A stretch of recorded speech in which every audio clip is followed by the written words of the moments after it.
from the crypt.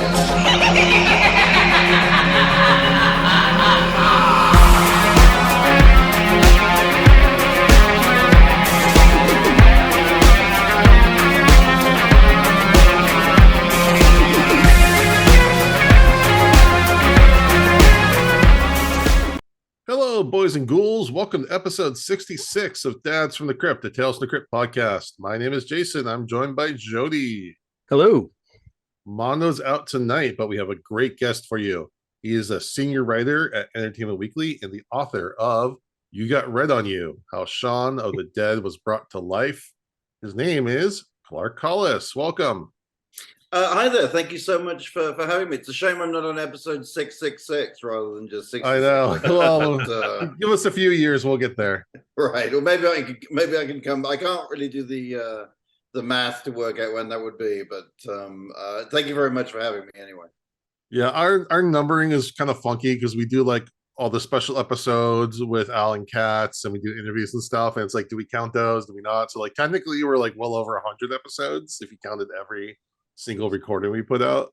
But as far as like keeping up with the main line of episodes that we're reviewing, we're at 66. Okay. All right, great.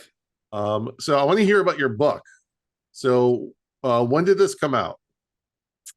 The hardback came out about this time last year, so in the fall of 2021, and the paperback has just come out. It's now available to buy. Nice. And Shaun of the Dead, it came out in 2004. That it did come out in 2004. That's correct. Right. So I mean, I'm a huge fan of that movie. Oh yeah, absolutely. These are the best horror comedies. It's like one of the 5 movies I can watch with my wife. That's like, I think it's the only zombie flick I can watch with my wife. Yeah. It's very. I mean, I did assume there would come inevitably at some point in the writing process I would become sick of watching it. No offense to the film, obviously, but that never happened. And even now. If I'm in Britain, obviously I'm British. If I'm in Britain and it turns up on a bit of late night TV, which it does pretty much every other day in Britain, then I'm almost sort of like, oh goddamn, now I've got to watch all of this again for the 1000th time. But it's always fun. So my question is, so it's been out for over 10 years, well over 10 years. So why now are you writing this book?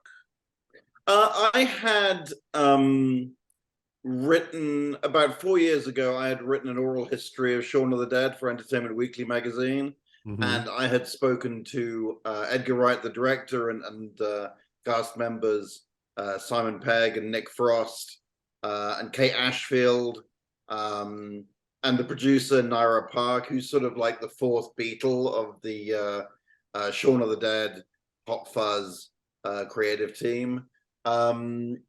And I thought there might be a book there. I thought it was it was a movie that people were really into. People love Edgar's films and they love Simon and they love Nick. And there's generally a big fondness both in the UK and the US for Shaun of the Dead. And to be honest with you, when I sort of started writing it a couple of years ago, it was during COVID, and I think it was partly because I wanted to have a sort of side project to stop me going just generally mad. So I signed a book deal, and I thought, I've interviewed like 6 people, sort of the core 6 people you would want to interview. If I interviewed like 6 more people, that would be a dozen, and it sounded like an easy book to write. I imagined it being like 175 pages. What actually happened was I wound up interviewing about 70 people for the book, and it ballooned into 425 pages. I think it warrants that length. Although to quote, I think it's Mark Twain that said if I'd had more time, that the article would have been shorter about something that he wrote. And so there is an element of that. But there was a lot more story to it than I had imagined, to be honest. Yeah, I mean, I'm not knocking it. I just I'm really excited to check it out, and it's a movie that never gets old. No, you can always start it anywhere. There's always something that I never picked up before. a line or reference. They're coming to get. We're coming to get you, Barbara. To get Yeah. behind me. There's all those little drops, and it's been fun watching like Edgar Wright's career, trajectory with like Last Night in Soho last year. I think the thing that what made the book good, hopefully, was the input from Edgar, particularly because I think Edgar thought with some good reason that everybody assumed that it was a really fun movie to make. Because it's a bunch of, they're real life friends, Simon and Edgar and Nick. It's set in a pub. I think a lot of people might just think, well, they sort of went to a pub and shot it there and had a jolly good time. Well, in fact, Edgar's memories of it are that no one wanted to make the film. No one wanted to give them the money for it. And then, they had to build this set at the Ealing Studios in London. During a heat wave, they shot it. It was sort of like it was more like sort of Apocalypse Now in a fake pub in West London. And Edgar, and if now I think people know what an Edgar Wright movie looks like to a degree. Right. Certainly the Cornetto trilogy with all the, quick editing and sort of like ideas that he has. In Baby Driver, which isn't one of the Cornetto movies, but you've got a whole film there that's sort of soundtrack. It's not a musical, but it's a movie where everything is happening in time with music, which that in itself, I believe, was quite a hard pitch for him to make because people just didn't know what the hell he was talking about, basically. But, he was very, very young when he made Shaun of the Dead. And I think he's one of those directors that had made it in his brain and could see how it would work. Mm-hmm. But, I'm guessing there are a lot of, late 20-something directors that say they know what they're doing and then, things go awry. And I think he had to battle to make sure that his vision ended up on the screen. Right. Yeah, one of the great what ifs is if Edgar Wright had done the Ant-Man movie. I still really want to know what that would have been like. But yeah, I would have loved to have seen that movie. But it's tough because I think it would have been a really, really good movie, and like I said, I would love to have seen it. But he doesn't make that, and he makes something else instead. Right. And I'm sort of more interested in Edgar doing original things, although I'm sure it would have been a very original take on Ant-Man, which if you look, I don't know the ins and outs of that story really, but it sounded like it was too original or too disconnected from what was rapidly becoming an MCU, what was becoming the Marvel Cinematic Universe for Kevin Feige or whoever. Yeah, I think you still have to go with their flow. And I think if you try too hard to go against it, eventually it's just not gonna. Yeah. But it's interesting because he was pitching Ant-Man and working on Ant-Man before the Marvel Cinematic Universe existed. Oh, wow. Right. Right back in the day when I think the rights were controlled by Artisan, the Blair Witch Company. So his interest in that.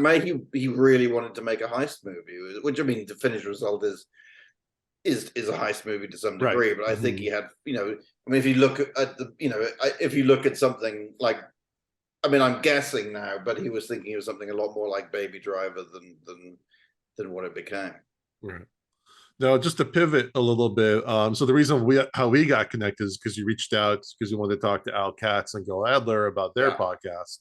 So how did that come on your radar? Well, I can't remember what other podcast it was, but I was listening to some movie podcast, and they mentioned that they had been listening to, I can't remember how many episodes were in the first season, but like a 10-episode podcast about the making of Bordello of Blood, and I just thought, well, that's crazy. That such a thing exists, because there'd only be like, I I don't know. That's cutting pop culture in a very thin slice. And I speak as someone who wrote a 425-page book about Shaun of the Dead. But my first thought, I guess, was that's crazy. But my second was I have to check this out, and so I checked it out, and I was, utterly beguiled and smitten by the podcast. And then, thanks to you, spoke to Alan and Gilbert, and had a great time talking to them, and then wrote it up. Wow. Yeah, it's funny because Al just texted me like a couple minutes ago, so he says hi. Oh, great! No, he was an absolute delight. They were both absolute delights, and it's interesting. I remember, as a callow youth, I would review movies and not really think about the consequences of what I was, if I was like really slamming a movie, not really thinking of the consequences, although in truth the consequences were for the most part pretty minimal, whether I liked some huge major label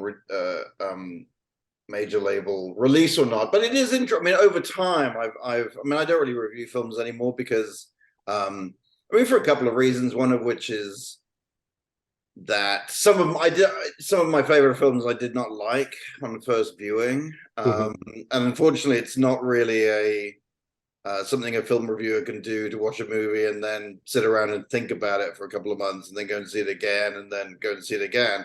You're not really given that privilege. But also over time you begin to you sort of, maybe it's just something that happens when you get older, but you begin to be a lot more cognizant and concerned, I guess, about the amount of effort that is put into even, a bad movie. And sometimes I think it must be harder working on bad movies because, making a film is a damn near impossible enterprise. And I'm guessing a lot of people, if you're working on something that stands no chance of being good, then how much tougher is it to get up in the morning? But it's interesting. I was thinking about Bordello of Blood a lot, though. That what is your if I was reviewing it, not the podcast but the actual film, like what is your responsibility here? Because, or how I would approach it if I had to write a review, because having listened to the podcast now, you'd be like, wow, it's a miracle there's a movie at all. People should be grateful there's like people there should be grateful there's 90 minutes of entertainment. And some people like it. I remember when I posted the piece about the podcast, I'm sure we had one commenter saying, I think the headline was, how a crappy Dennis Miller vampire movie became the year's best podcast. And someone was like, well, I really like that movie, and it's kind of nice that somebody does. And I can't remember who said it, but I know that somebody once said in print or whatever that every movie is somebody's favorite movie. Yeah, I've long had a theory that like everything like media that's existed, somebody, it's their favorite thing out there. Right. There's somebody who's like, that's my thing. That's like, I'm gonna get a tattoo of this. Like, so it's like, for me. So yeah, it is kind of hard to bash something to a degree when someone out there is getting joy from it. But yeah, you have to look at it from like, is it the artistic merits, and then you also have to balance like, what are they accomplishing what they set out to do? Like, I don't know if you've seen like the new Terrifier movie, like, is it successful at what it wants to be versus being a quote unquote good mass appeal piece of film? Right. So But it's just hard when you're writing reviews to sort of be like, well, this isn't necessarily a good movie, but Jesus, you've no idea how many problems I had. Right. You know what I mean? Like, how many problems? This is the thing, though, that how many problems people had is, people don't care, in terms of whether it's a good movie or not. I care. Obviously, I care. I feel retrospectively sorry for the people that had to make Bordello under those circumstances 30 years on. But it's just interesting. Again, this is why I shouldn't be reviewing movies and don't review movies. But it's that question of should you handicap a movie? Should you, give a movie an extra grade or whatever because you know that it was made under absolutely terrible circumstances. And I'm guessing the answer is you should not, really. Yeah, because you can only judge by you only judge a painting by what's on the canvas. So Yeah. but I mean, again, one of the things that like I've kind of set out to do is try to help them right the wrongs of that. So just to Right. pivot a little bit to our announcement section is that we are doing a script read of the script that they were trying to make for that was called Dead Easy. And that is scheduled for December the 17th at noon Pacific. We'll be giving out details on how to partake in that. It will be a fundraiser for the Motion Picture Fund, which helps retired and actors in need of assistance, people in the industry. So we don't have all the details yet, still working it out. But like I said, I'm talking to Al right now, and we're hammering away on making a thing. But I've read it, and it's so much better than what we got. So hopefully this will ease that pain. But tonight we are talking about the Tales from the Crypt episode from season 5, Oil's Well That Ends Well. Jody, give us a plot synopsis. We get a pun right there, like an obvious pun this time.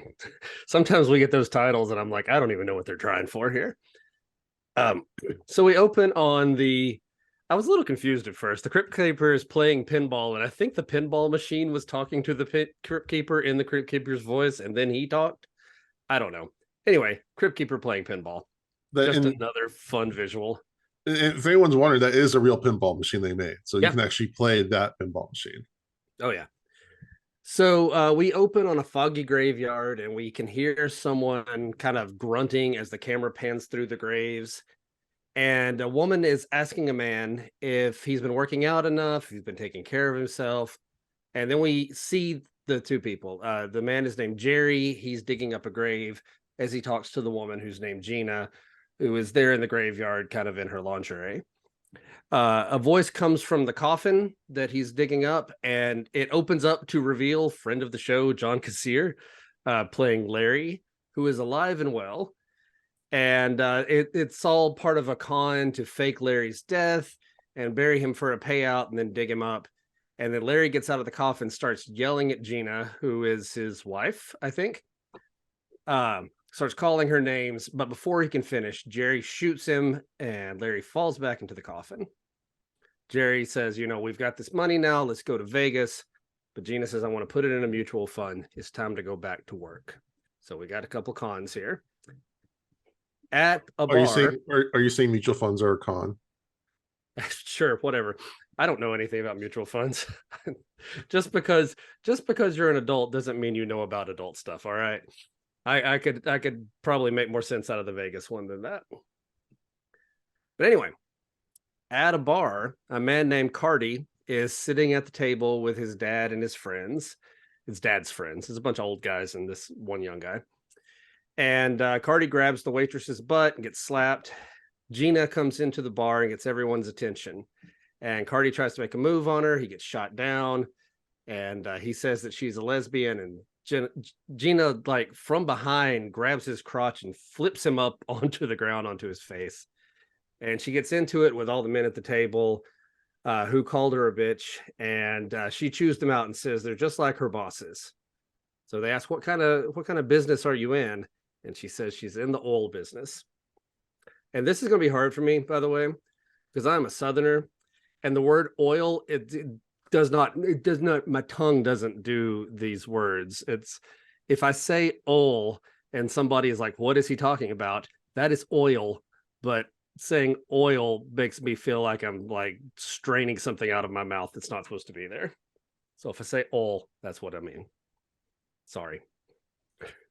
So Jerry comes into the bar and he says he knew that he would find her there, and he starts talking to her, and like supposed to be kind of a secret thing, but the men realize that he is supposed to be the scout out there and that he has found oil. She tells Jerry she'll pay him $5,000 to tell her where it is without reporting back to his company. And he says, I'm not going to lose my job for $5,000. The men at the table all offer $5,000 each, $25,000 total, to hold back the report. And Jerry agrees and tells them that the oil is under the graveyard. So they all arrive at the graveyard the next day, and after the men go in, Gina and Jerry make it very clear this is another scheme as they talk to each other. There's a phony oil rig. There's phony oil rigged to bubble up there, and the land is owned by the city, so they can't just buy it outright. One of the men says he wants to set up a corporation and sell stock, but Cardi and his dad say we need to protect our investment and keep this just between us. Jerry says he wants his money, and Cardi says to show up at the bar at closing time and you'll get it. Back at the bar that night, Jerry and Gina are waiting at the bar when the men arrive and give Jerry a briefcase with the money inside. And they say there's something else, though. In order for us to drill, we need to buy up all the land around here. We all have money, but we need a fifth. We need somebody to be the face of this. If we can get $360,000, $72K each, and Gina, you contribute to your $72K, we can buy up all the land, get those drill rights. And so Gina sees dollar signs because she can take them for all of this money. Back at the hotel, Jerry says, we need to get out of town. We've already made 20K. This is too risky. Gina wants that big payday. And she says that Jerry is out of her league and he stomps out of there. The next day, Gina meets up with the men at the funeral home. There at the funeral home, Jerry is tied up, and Gina yells that she's going to kill him and ask where the money is. Jerry laughs and they hit him. And the men say that Jerry broke into their houses, cleared them out, took all of their money, and they can't find it anywhere. Cardi heard Gina and Jerry fighting the night before, and that he asked if it's a lover's quarrel.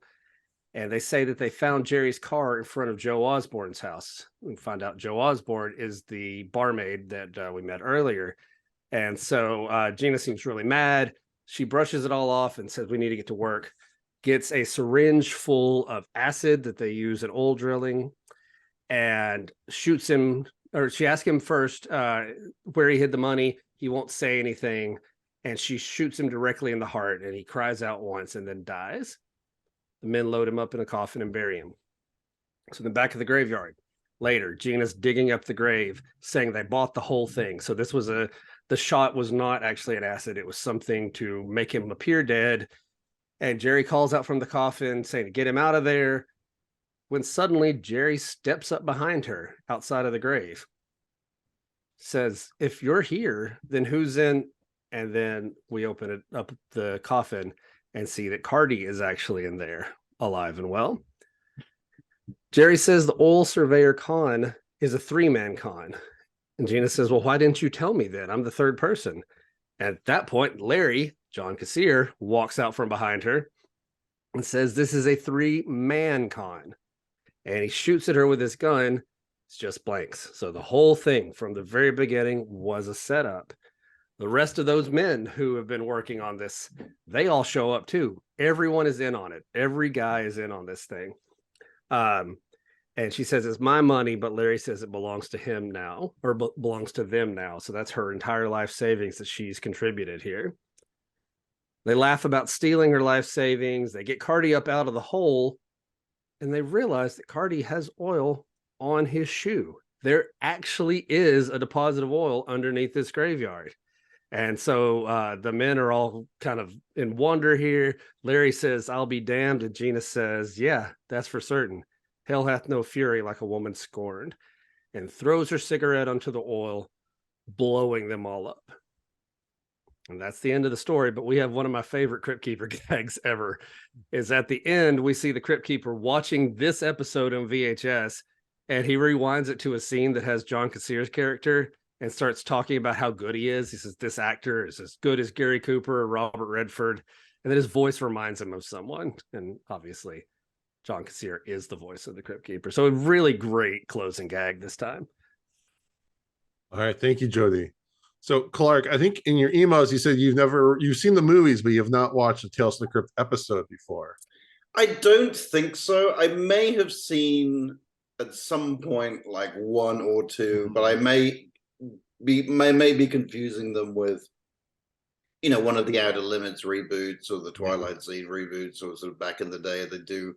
I don't think. I grew up in the UK, and up until the 90s, certainly, like we had 4 channels in all.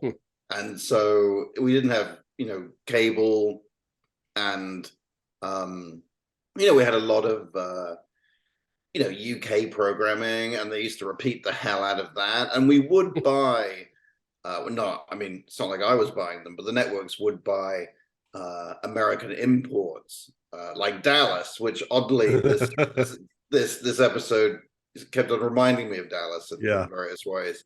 There's some connections.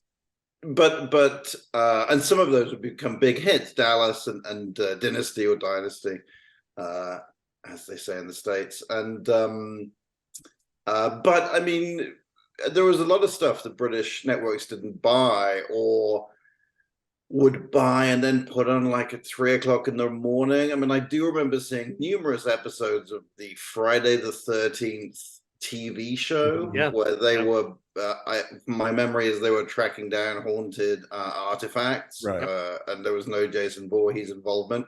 But I think what would happen is, British network buyers would come over to America and buy almost like job lots of programs, and then, if it was a big hit, Dallas would be on at 7 o'clock in the evening. But they might buy Dallas and then 10 other shows to show in the middle of the night. And I don't think they ever bought, I don't remember seeing Tales from the Crypt. As I said, I did see the movie.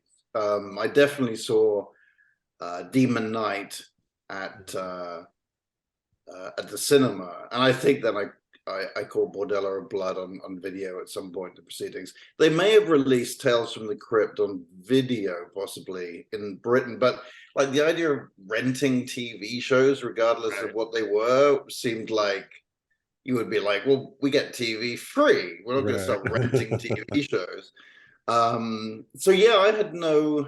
I knew that there were these big directors that had got behind a TV show, but I don't think I ever really, if I saw, I may have seen 1 or 2, but no more. And of course, I knew what the Crypt Keeper was, because that's something that just by, pop culture osmosis, you clearly knew what who the Crypt Keeper was. But I did not realize that the actor on this episode of the show was the voice of the Crypt Keeper until that great, as you say, that great final gag. And then I, Googled John Kassir, and I was like, yeah, okay, right, I understand.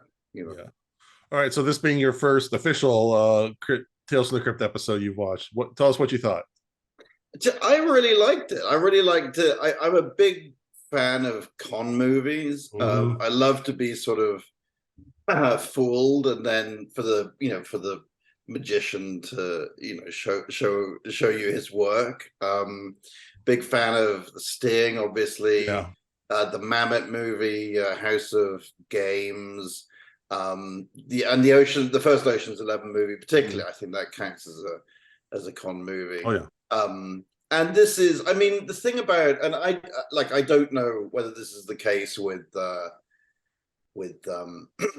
Tales from the Crypt, but a lot of these anthology shows, they're essentially morality plays, right? Where you've got a bad person and he wants something, or you've got someone who desires something which is in some way immoral, or not something that you should be desiring, and then they get their comeuppance at the end, and that's always fun to watch. That's sort of very much Twilight Zone kind of thing, but this isn't really that, or if it is, like everybody is doing it, Right. Yeah. Sorry, go on. No, so there's variations of that where there's one person who is the one that gets the comeuppance, or like other ones where everyone is kind of a bad person and they're all getting it at the same time. So there's a couple. Obviously we're in the season 5, so we're doing different variations on that theme, but that is the basic structure. But I thought this was a lot of fun.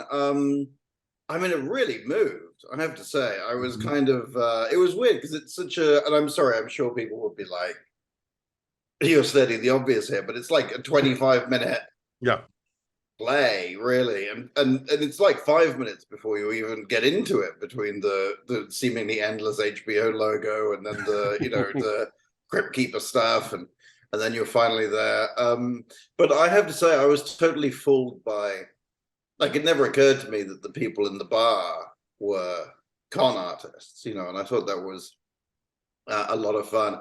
And I have to say, I liked Lou Diamond Phillips and Priscilla Presley. I thought they were I thought they were a lot of fun. There was a couple of things that and I'm all over the place here, but clearly, I guess part of this was about what we would now call toxic masculinity. It's this bunch of dudes sort of ganging up on this woman, but it kind of opens with like some really unpleasant language directed towards Priscilla Presley.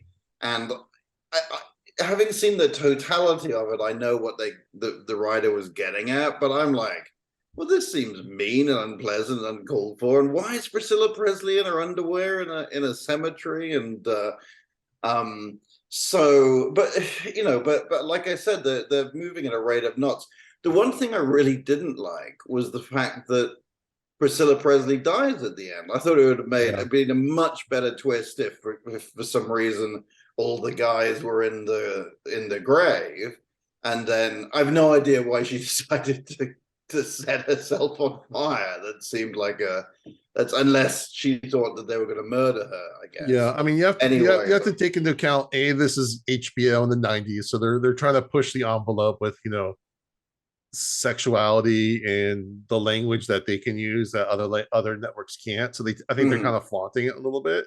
Right. Again, this is like the age of like Married with Children with the He-Man Woman Hater Club, but which again, there it's kind of played as a joke, like, you know, how pathetic these guys are.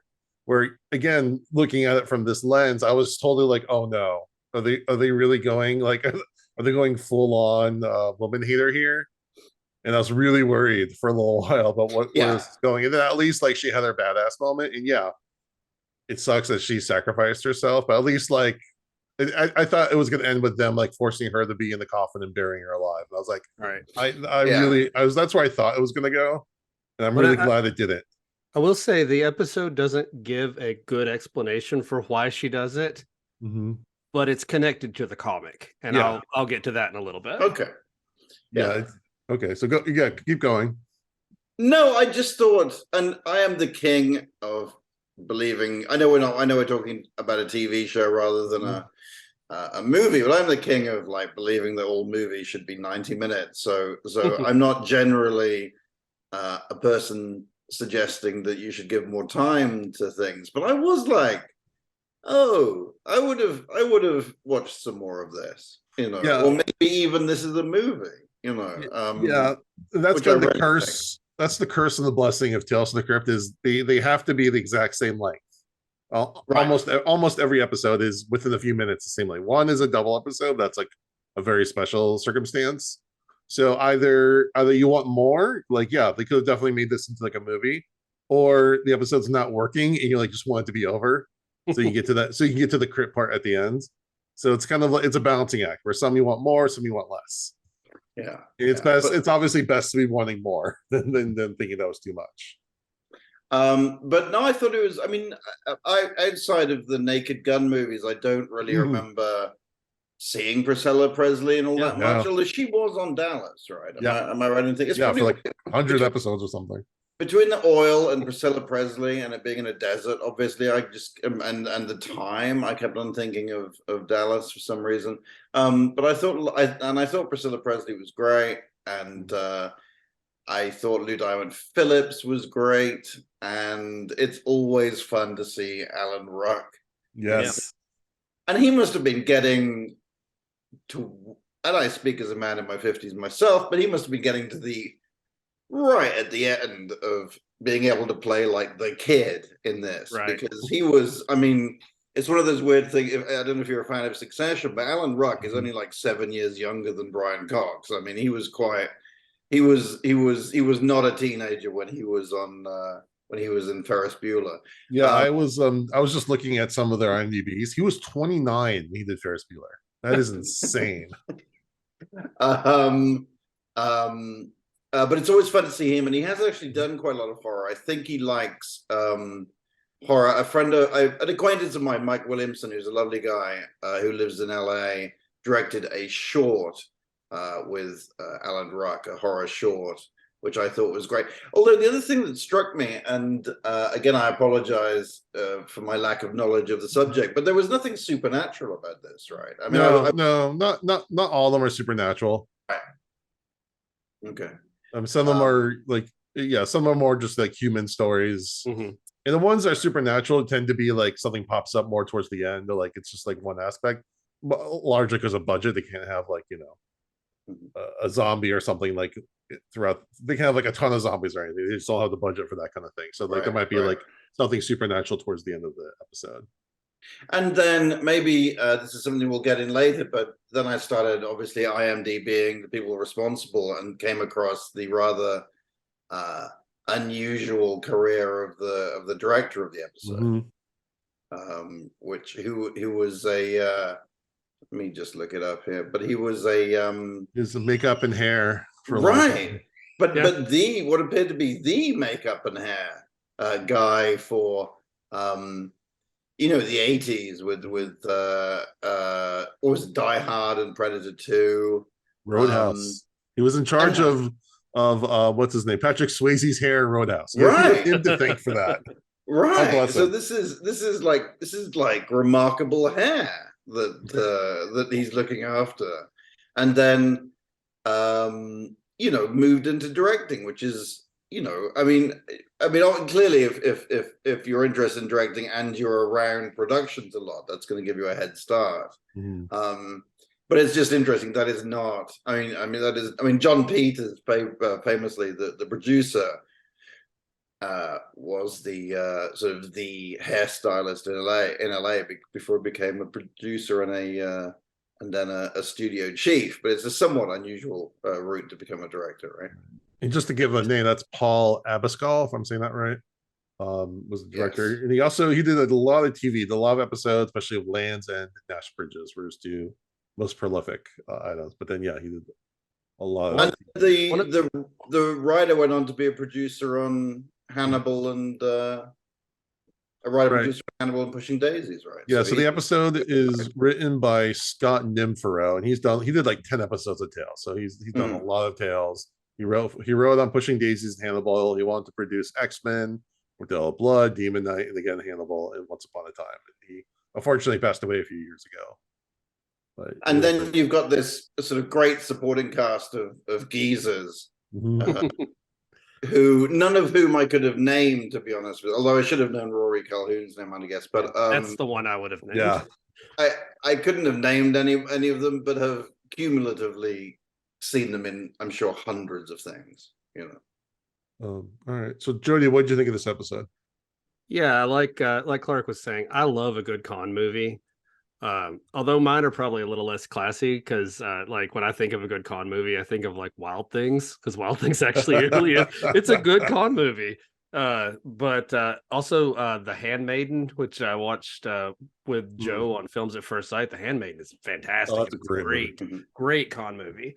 And so I love a movie that flips it back on me and makes me realize that I've been wrong the entire time.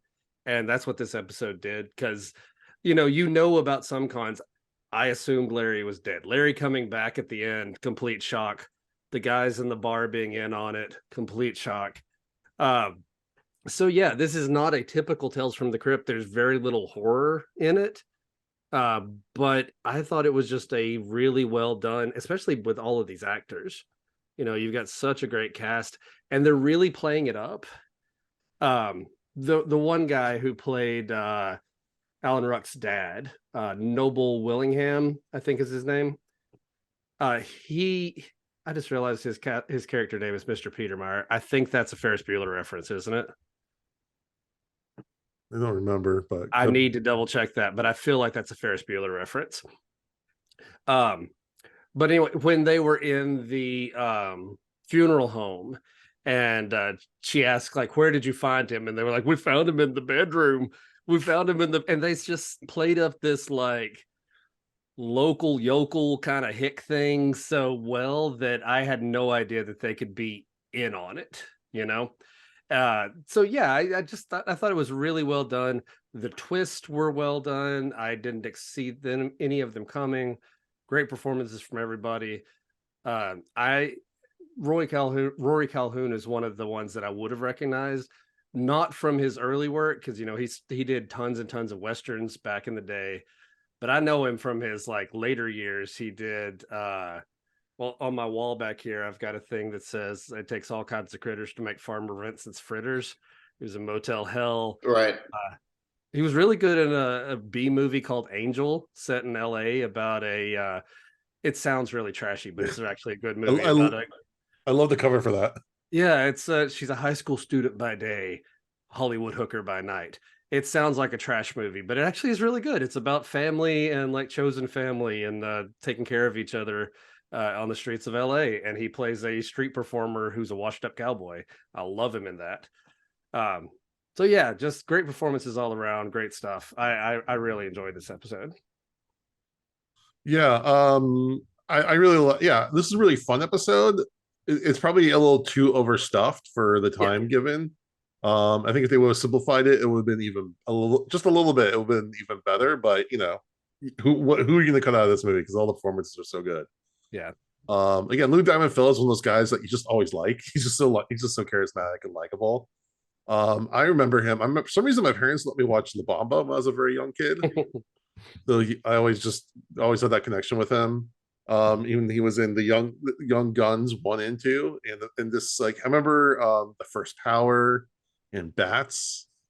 I remember watching that when that came out. He was in love. He's done so many things. Like, he had one of those huge IMDb. It's like, how do I even represent him in that? But he did a lot of he's in that movie, that doomed movie Supernova. Yeah. The sort of sci-fi horror movie in space. Yeah, he's been so many. Had like 3 or 4 quite well-known directors try to fix it, including Francis Coppola, I seem to recall.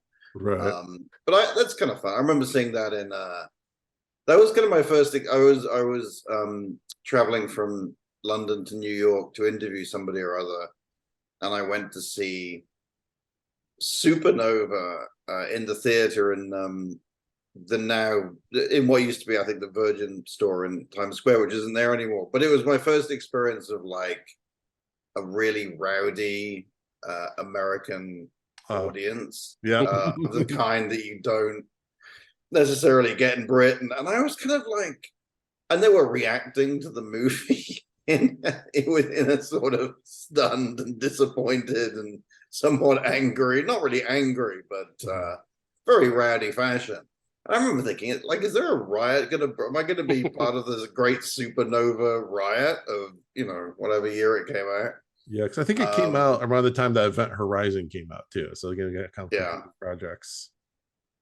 And then we have again Priscilla Presley playing Gina. She was in like 170 episodes of Dallas, something like that. And then she was also again in Naked Gun, which I don't know why my parents let me watch that as young as I did, but that definitely had an impression on me.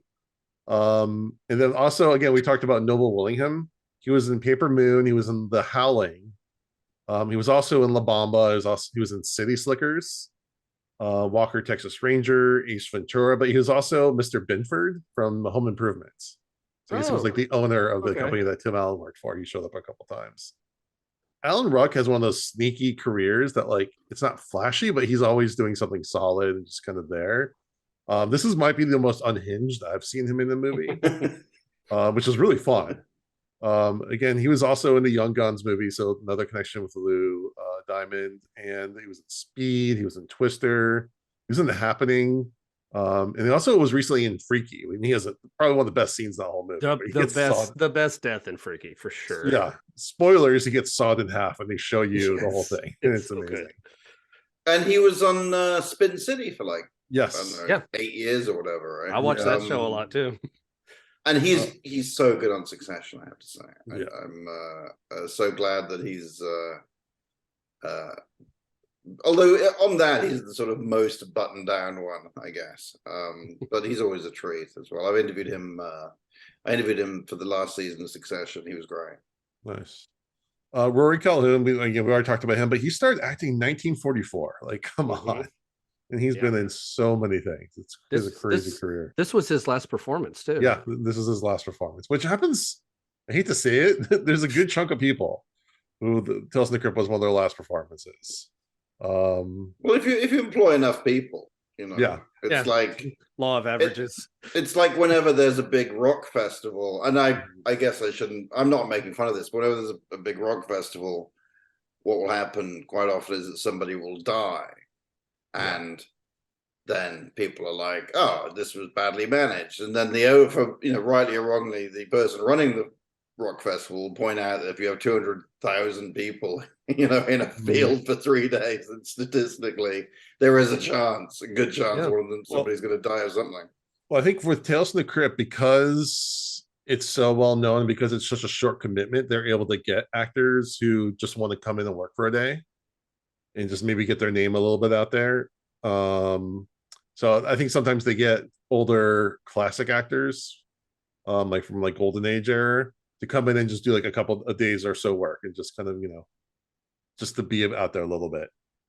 I will say the other thing that struck me was, and again, I apologize if I was stating the obvious, but in a lot of ways, this was like really prestigious TV, right? I mean, it was HBO. You had movie stars, but watching it, what I'm reminded of, what struck me was, I thought, but they only had they didn't have much time to shoot this. You know what I mean? That they had, as you said, that some of the elements were, they could be raunchy. Like I say, Lou Diamond Phillips, Priscilla Presley, that's a headline grabbing cast. And I am aware that, they had a lot of big stars coming in and appearing and occasionally directing. But it's that thing that it's the time, you know what I mean? That the lack of budget is reflected in the time. And so you're looking at this and you're like, they're making this in the same time as they just don't really have the time to do this justice, I guess, Yeah. To some degree. And then I do want to also, we always like to highlight John Kassir because he's the man, and we've talked to him on a handful of times. He's always a delight. But I just want to point out a couple of his lesser known roles. So there's a movie, I think it was 1984, called The Monster Mash the movie. He played Igor in that. That's always a fun one. And there was a remake of Pete's Dragon, and he does the voice for the dragon Elliot, but he doesn't really have any lines, but he emotes. Yeah. So that was the recent remake. Mm-hmm. And it's not like the one, the Disney one from, I don't know what year it was, like the 60s or whatever it was, where he's all kind of goofy, where this is more of a serious, somber one. And I just tried to look at it for I just watched a couple scenes, and I realized the dragon doesn't actually talk, but it's him kind of emoting with grunts and kind of vocal. I have seen that. It's a good kids movie. Yeah, so that must be an interesting challenge for an actor, a voiceover actor, to how do you give emotion without words, kind of thing. Yeah, because that was directed by, and I just looked this up, but I thought it was sort of somebody of note. That was directed by David Lowery, who made A Ghost Story and The Old Man and the Gun and The Green Knight from last year, which I haven't seen, but a lot of people really liked. So we need a crossover with The Green Knight and The Green Dragon. I guess so, yes. Then also, John Kassir has done a lot of voices for video games. So he did the recent Bayonetta series. They just came out with a new one, and he does Enzo in that. But yeah, well, he's definitely a lot of fun on the show as well. On the episode. What a great cast. So yeah, again, this is a great cast for this movie. If anything, it's a little over ambitious, but they got the big blow up, explosion at the end where they just probably built this little cemetery outside Los Angeles in some little deserty area. Like, okay, we're gonna build this, knowing we're gonna blow the hell out of it, and that's kind of your money shot for the movie, for the show. And again, I'm glad that they I didn't realize the other guys were going to be in it or Larry was come back, but I did figure Jerry was going to turn on Gina. I figured that was going to happen. That wasn't a shock. But I didn't realize that it was going to be everyone. And then I was like, again, I got really worried that they were just going to bury her. And I was like, oh, women suck. We're going to go get beers while she's buried alive. And that's the end of the episode. So I'm a little glad that they took it there. All right, Jody, why don't you do the comic comparison? Okay, so this came from Tales from the Crypt, issue number 34, March 1953. Script by Bill Gaines and Al Feldstein, like most of them. Art by George Evans, and the art's really good in this one. And so this is one of those that they really did take a lot from the comic in some funny ways too. A couple of men go into a small town and convince the townsfolk that there's oil in the area. There's a field guy and a salesman, just like Gina and Jerry, so it's kind of the same con, except for they they set it up in a city park on public land, and they tell the mayor that they can help them drill instead of getting a big company to come in, but it's going to cost $60,000 for the equipment to do the drilling. And so the mayor decides to form a corporation and sell stock to raise the money, which is exactly the solution that Rory Calhoun's character proposes in the episode, and they shoot him down. That's directly from the comic. So they took that line from the comic, and then we're like, nah, we're not going to do that. We're not going to do exactly what the comic did. After Raids, and through this whole thing, they're trying to present themselves as one of them is the businessman and the other guy is the field guy. And so the businessman, he has a bad habit of smoking all the time, always has a cigarette hanging out of his mouth. And the other guy keeps telling him, you're not going to look professional enough with that cigarette hanging out of your mouth. And that comes up like 5 or 6 times. And after raising the $6,000 or $60,000, the field agent guy fakes his death so that when the town realizes they've been had, the guy who they would blame is dead. And so the other guy plays up like he didn't even know that it was fake. And so they bury him. And while he's in the coffin, this strange liquid starts bubbling up around him. And so he's almost like drowning in the coffin. And the business guy comes and he digs him up. And right as he digs him up, the man who'd been inside the coffin realizes that's oil all around him. They actually really did struck oil. And when he comes up out of the coffin, he tells his partner, it's oil. And his partner is so shocked that he drops the cigarette out of his mouth that he's been smoking, and it blows both of them up. And so there's our ending. Why did Gina blow herself up? Because they were trying to stay true to the comic where everybody blows up in the end. Mm-hmm. It makes more sense in this one. It's kind of a comedy of they screwed up. 2 bumbling guys blew themselves up. Gina is much more competent, so it doesn't make as much sense in the episode for her to blow herself up. I would think she could have at least, kind of gotten out of there and tossed it. But according to IMDb trivia, which is notoriously not true, that wouldn't have blown anything up anyway. In either circumstance, crude oil like that will not explode on impact. It has to have a whole lot more heat than what a cigarette would have done. Mm-hmm. So the reality would have been Gina would have said those, badass lines and flicked the cigarette, and then it would have gone out at their feet. Much less dramatic.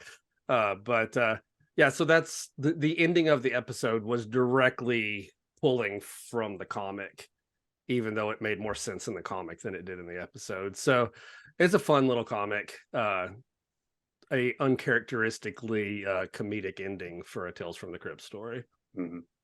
Yeah, no, I really like that comic. That was a good one. Except they harped on the cigarette way too many times in the comic. Yeah. Like every other panel was about it was to put out a cigarette.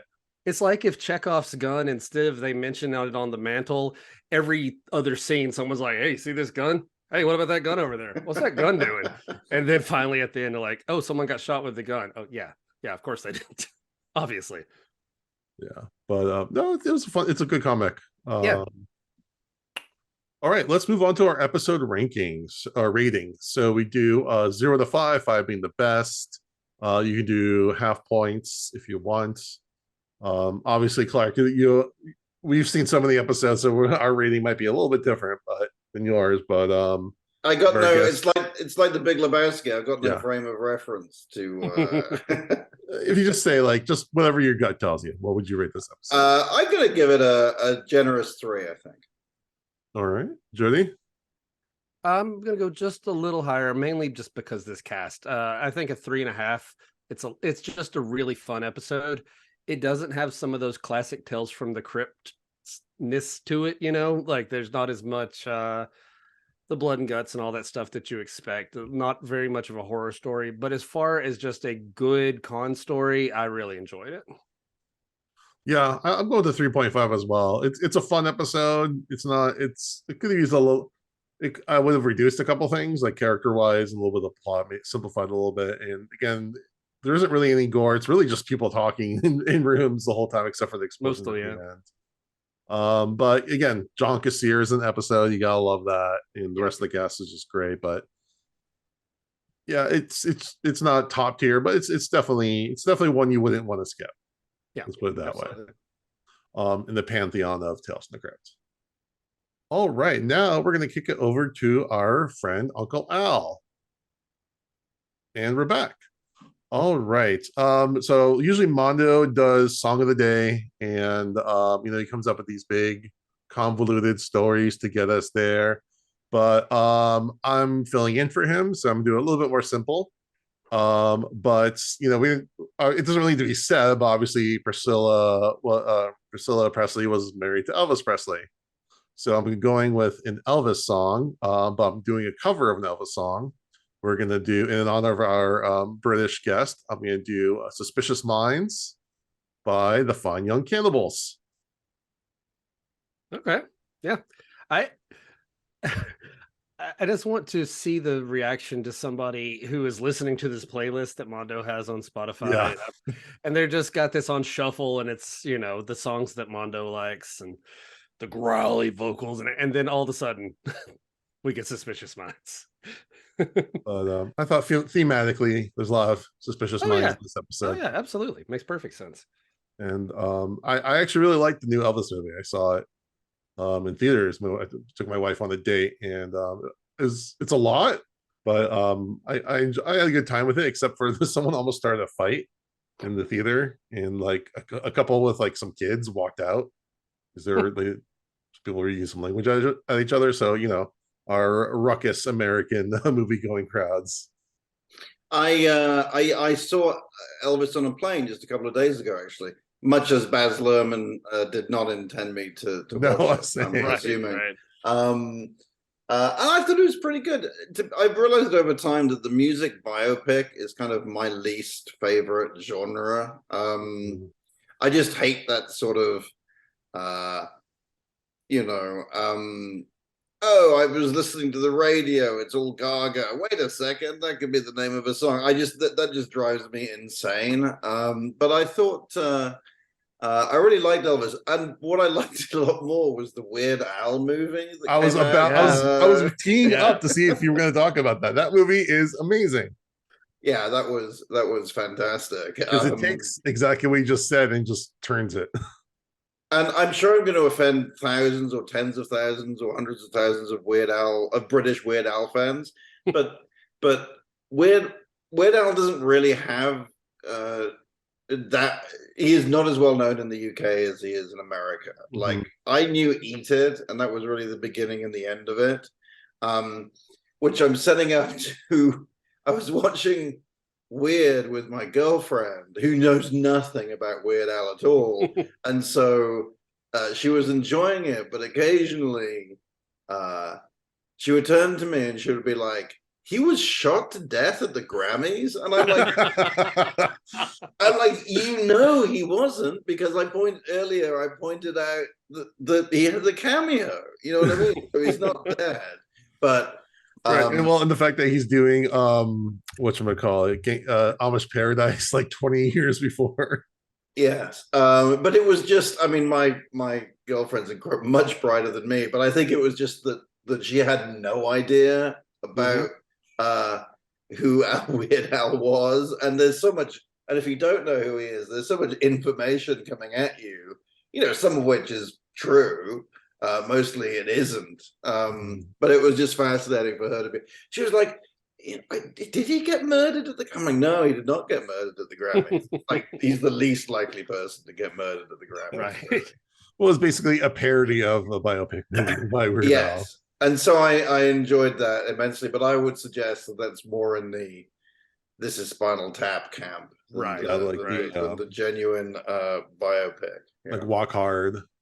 That too, I love. And I'd almost put there's a great movie called 24-Hour Party People about factory records in Britain, which is mostly based in truth, but there's quite a surreal side to it. And factory records is such a the story of factory records is so demented that it sounds like something that people had made up anyway. So that's my other recommendation. Not that you're asking for recommendation. No. I mean, if you had to define my like middle school years, which I don't know if you what the equivalent is, but for like, 12, 13, 14 into 15, like it would be defined by listening to Weird Al, watching Tales from the Crypt, and playing Super Nintendo. That's like that's the holy trinity of my formative years. Yeah, not as like I say, I hate to, because I'm sure maybe he does sell out big places in Britain, but there's certain like no one's ever heard of Dave Matthews in the UK. That man does not exist. In fact, when there was the one point where his label in Britain made a big push for Dave Matthews, he was huge in America. No one knew him in the States, and they had like a billboard campaign. That my memory is that it was just, who is Dave Matthews? And it turned out people in the UK did not care to investigate the answer to that question. That's really interesting. Well, I mean, I've been a big fan of a lot of British music, so I saw like Dizzy Rascal in like it must have been 2006 at a club in Portland, Oregon, and there must have been like 300 people. Like in this tiny crowd. Like I was up in the front row, and I gave him a high. We were like high fiving while he was doing his set, and like no one else had. Like, I'm sure if that concert was in England at the time, it would have been, arena size. Absolutely. And there was, there certainly was, I mean, I used to write a lot about music. I worked for a music magazine called Blender in the early aughts. And there was this, so I was going to lots of shows, and there was this sort of weird phenomenon where a band would get absolutely huge in Britain, like a British band. The classic example of this is The Darkness, who were like a sort of, I don't really know how to describe them really, but in the tradition of Queen, but the hair metal kind of parody. But yes, but both they were both a parody of hair metal, but also hair metal. You know? And they were huge in America and Britain. But then so bands would get big in Britain and then would come and start playing club shows in America, but particularly with New York. They would book like the Bowery Ballroom, which is just a few hundred people. But what would happen is everybody, the only people that would come were British people, because they would either fly over from Britain because it's cheaper to fly. Right. If you wanted to see The Darkness in Britain, you'd be looking at like going to see an arena show, essentially. Whereas in New York, you could still see them at the Bowery Ballroom, or they were just like Brits already living in New York. And I remember going to see The Darkness, and at one point the lead singer was like, "Is anybody here American?" And there was like almost total silence because everybody there was Britain. And that's, I mean, the thing is that the idea of those kind of shows is that you come over to break America by playing to Americans. There's no point really.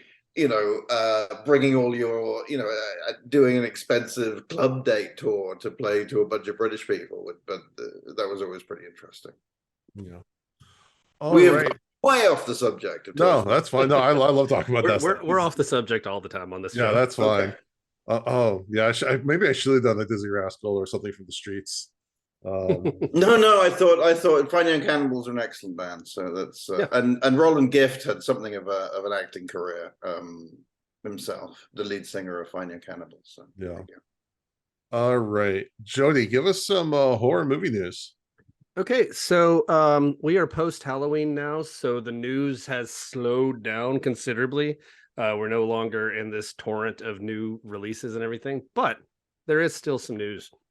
A trailer was released this week for a movie called Christmas, Bloody Christmas, directed by Joe Begos, who did VFW and Bliss, both movies I really like a lot. This is about a killer robot Santa Claus, and it's coming to Shudder on December 9th. It looks really cool. I like Joe Begos. I do like Christmas horror movies. There's just something about mixing those two things that I really enjoy, so I'm looking forward to this one. And my next piece of news actually isn't about movies. It's about podcast. because Yeah. Jordan Peele is executive producing a podcast called Quiet Part Loud. It's going to be co-produced by Gimlet and Monkey Paw. And Peele says that he wanted to make the scariest podcast of all time.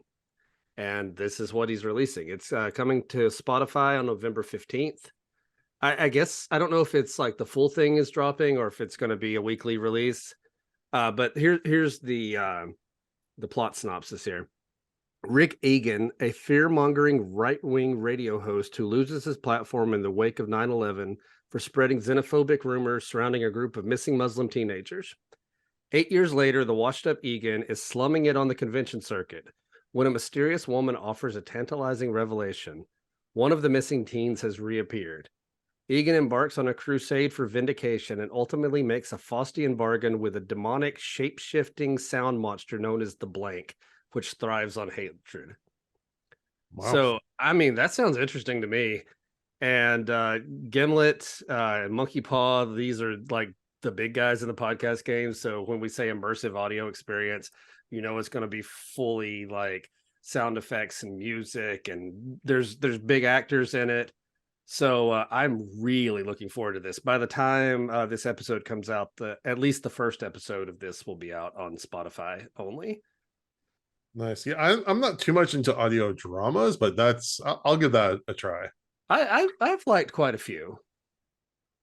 But it's also one of the writers is Clay McLeod Chapman, who's one of the best sort of horror novelists around. You could I recommend pretty much all of his. I'm very excited for this one. I used to listen to a lot of audio dramas, and I haven't as much recently, but this might pull me back in. I'm excited for it. Going back to the Killer Santa thing for a moment. Oh, yeah. So we have a big convention coming up here in Los Angeles called Season Screamings, where it's kind of like a holiday themed horror convention. And I was just kind of, me, I'm an eternal promoter, of the podcast. I'm always looking for something. So I had an idea of doing a screening of the Tales of the Crypt episode all through the house at the nice. Yeah. at the thing. So I quickly emailed the guy. He's like, "That's a great idea. Unfortunately, we're only like 3 weeks away from the event, and we need more time to get the rights on it, but maybe next year." So I'm just imagining like a ton of like people dressed up as Killer Santas watching it all through the house. That's like my vision for that. Maybe you talked about this in the podcast before, but there's also, I mean, I'm a huge fan of Joe Bagos's too. I'm very much looking forward to that. But there's a movie starring David Harbour called Violent Night, coming down the pike, which I had the pleasure of seeing at New York Comic Con, and it's like if John McClane was Santa in Die Hard, essentially, is the premise, and so the real Santa is taking on terrorist thieves, essentially, and that is, I mean, and I'm mentioning it as well because it was directed by Tommy Vercola, who made the Dead Snow movies, which are Nazi zombie movies. Yeah. Those are great. And he's made some other movies which have been fine, but I think haven't really featured the sort of gory, deranged tone as the Dead Snow movies. So I didn't have high hopes for Violent Night in that department, but I have to say, they do not soft pedal the violence in Violent Night. If you want to see a beefy David Harbour deal it out to a bunch of heavily armed robbers, then this is very much the movie for you. I had a blast. Yeah, I will definitely watch that. Yeah, that looks like a lot of fun. Yeah, I don't know what it is about holiday horror. There's just something about mixing those two. I guess because maybe Christmas is supposed to be this time of like innocence and peace, and then you throw in some nasty monster violence, and it works. And I don't really have any other horror news this week, except for I just watched the original Suspiria with my 13-year-old daughter the other night, and that was fun.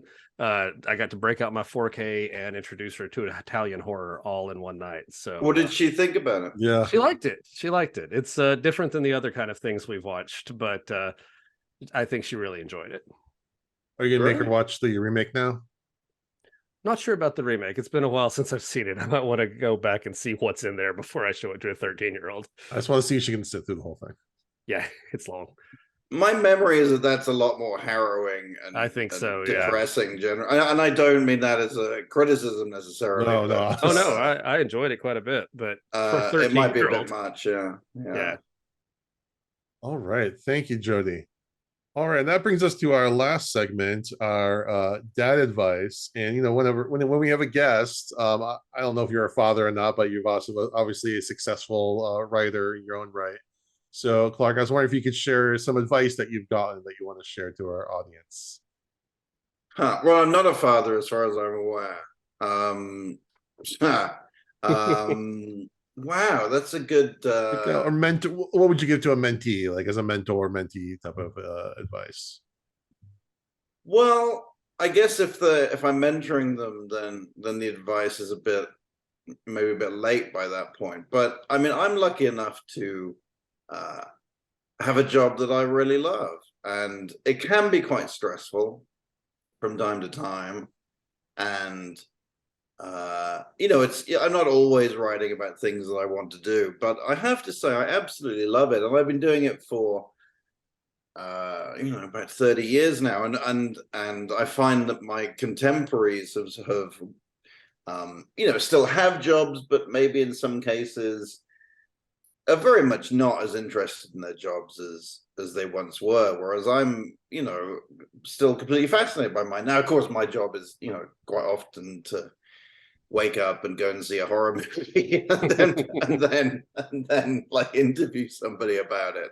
So I'm not going to pretend. I mean, I think that does sound like a good job. But I guess my advice is to try to make your hobby your job. Which is what I've successfully done. Or in other words, find do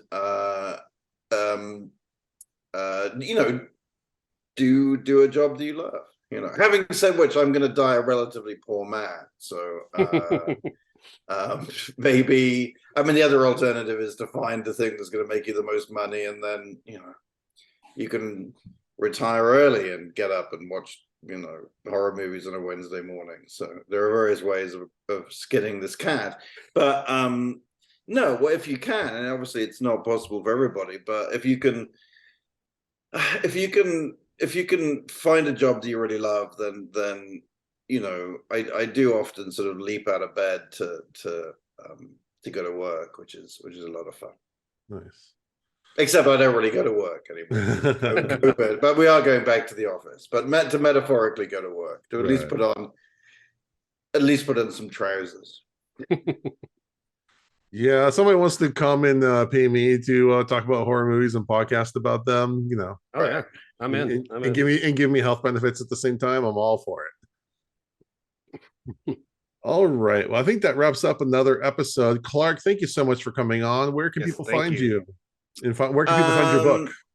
They can find my book on the internet. Sorry, that sounds sarcastic, but it's not. It's from this great but relatively small publisher out of Cleveland. So I could say it's in all good bookstores, but it isn't.